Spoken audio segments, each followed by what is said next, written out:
Saya minta dibalas oleh Allah Subhanahu wa Ta'ala pemberitaan ini. Jangan saya di framing. Kami orang kampung, orang desa.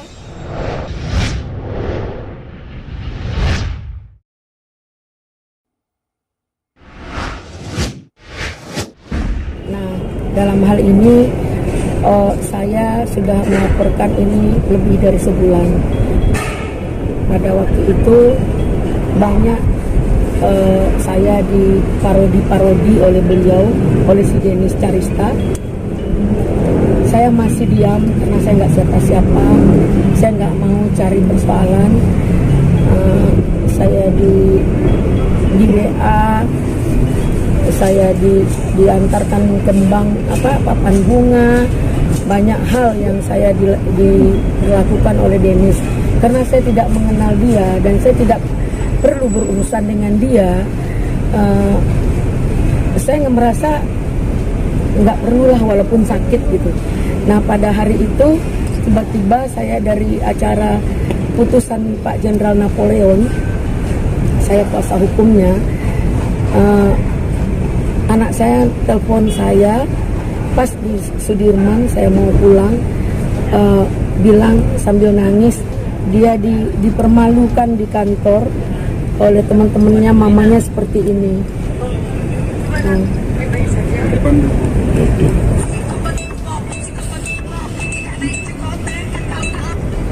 Nah, banyak ini hal yang seperti ini sangat membuat anak saya down dan psikis sampai dia nggak mau kerja.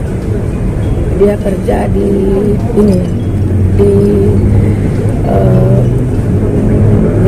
nggak usah sebutlah perusahaannya. Dia nggak mau kerja, nggak mau keluar rumah, nggak mau kemana-mana selama udah 3 minggu.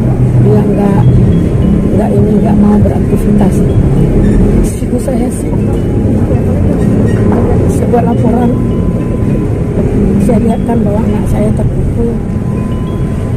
Akhirnya pihak Polda alhamdulillah menerima laporan saya, terima LP, dan untuk prosesnya di Jakarta Barat, Polres Jakarta Barat. Denis ini adalah terindikasi orangnya Hotman Paris yang selalu ada kaitannya, dan saya dapat buktikan itu.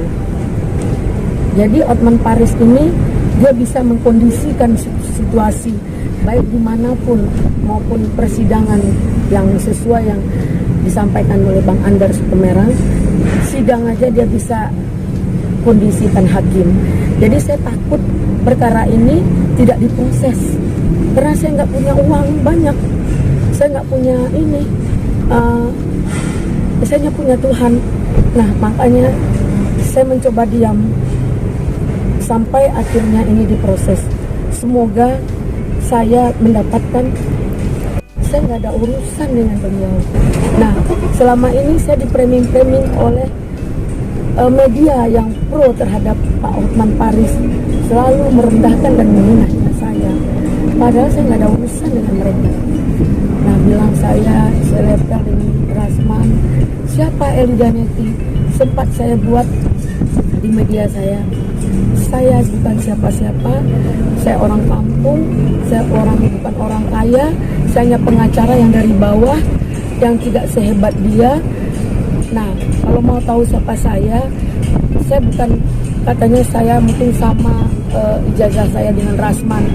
Saya bilang, langsung saya di tag-nya saya jawab, ijazah saya kalau mau tahu saya tanya Universitas Lancang Kuning Riau.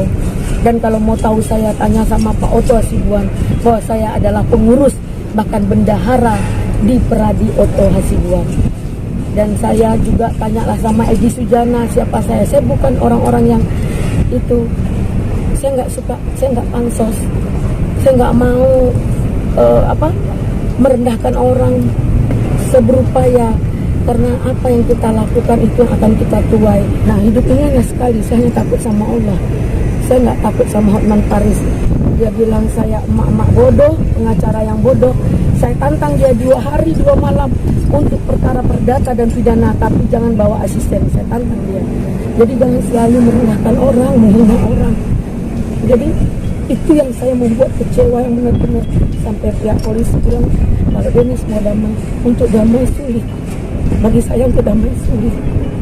Biarlah coba dulu dia melakukan.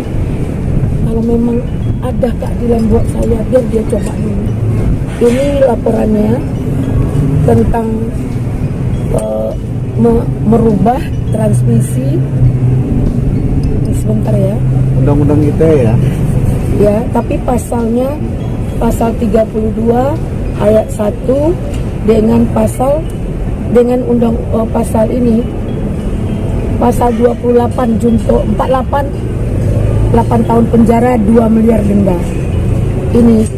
Ini isinya, setiap orang dengan sengaja dan tanpa hak atau perbuatan melawan hukum dengan cara apapun mengubah, menambah, mengurangi, melakukan transmisi, merusak, menghilangkan, memindahkan, menyembunyikan suatu informasi elektronik di dokumen milik orang lain atau milik pribadi.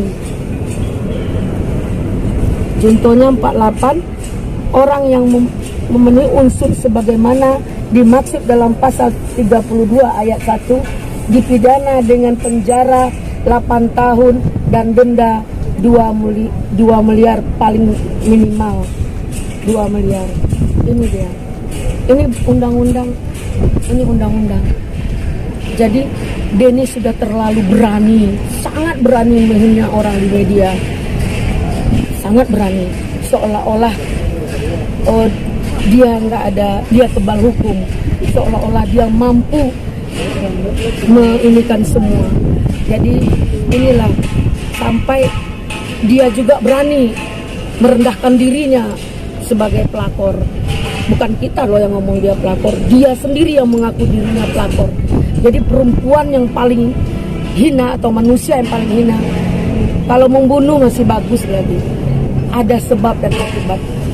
Kalau kita maling ada sebab akibat, mungkin tidak ada susu di rumah, mungkin karena kesusahan ekonomi.